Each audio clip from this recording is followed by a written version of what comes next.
Wala ng Beldre. Bella Belen at Andre Karakot tapos na ang relasyong nasimulan nila?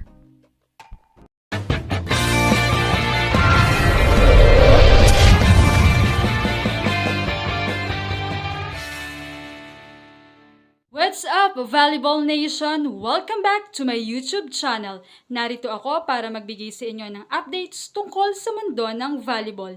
Pero bago yan, don't forget to subscribe and hit the notification bell para updated ka sa aking mga videos. Usap-usapan ngayon ang tungkol kina Bella Belen at Andre Karakot na noong mga nakaraan ay maingay na ring pinag-uusapan dahil tila may namamagitan nga sa kanilang dalawa. Noong una kahit mismong ang dalawa ay sinabing talagang after 1 week na nagsama sila sa meet and greet sa Bicol ay wala na silang communication. Ngunit nang magsimulang manood si Belen ng laro ng Rain or Shine ay namamata na silang magkasama after game at kahit walang mga game. Lalo pa nga nang kumalat ang larawang nakakasama ni Belen ang pamilya, partikular na ang mga kapatid ni Andre sa mga gala ng mga ito. Nagpapakita na botong-boto sila kay Bella, lalo na ang kapatid ni Andre na si Pat Karakot. Palagi mang itinatanggi ni Belen na may namamagitan sa kanila, ngunit ang mga kumakalat na larawan, lalo na ng birthday niya na nandun si Andre ay indikasyon lamang na mayroong namamagitan sa kanila. Palagi rin silang nakalike sa mga post ng isa't isa. Ngunit namataang si Andre ay may larawan kasama ang gymnast o ibang babae na si Alia Cruz Finnegan.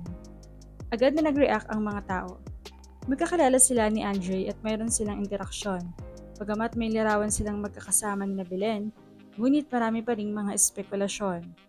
Lumabas din ngayon ang larawang nasa bar si Karakot kasama ito at iba pang babae.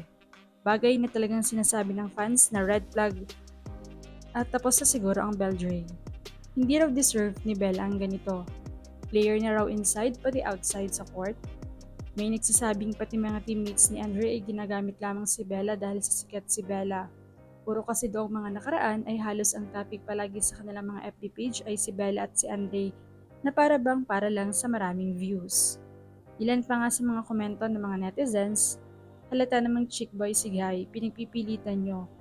It doesn't deserve Bella. After all, hindi ko gets yung hate kay Andre. Hindi naman sila dating ni Bella.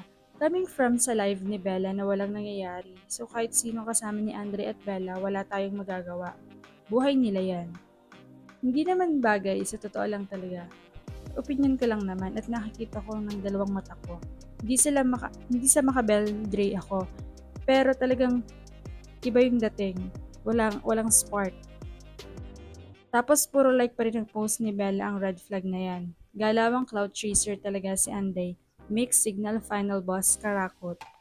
Ayaw nyo kasing makinig kay Belen na sa ilang beses nang dinedebunk yung agenda nyo. Isang link up lang todo ship na agad.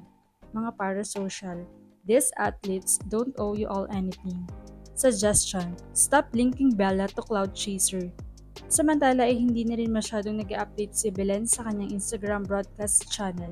Malamang ay busy rin ito sa kanyang training with Alas Pilipinas. Kaya naman, ano masasabi niyo rito? Leave a comment below. Thank you for watching and don't forget to subscribe.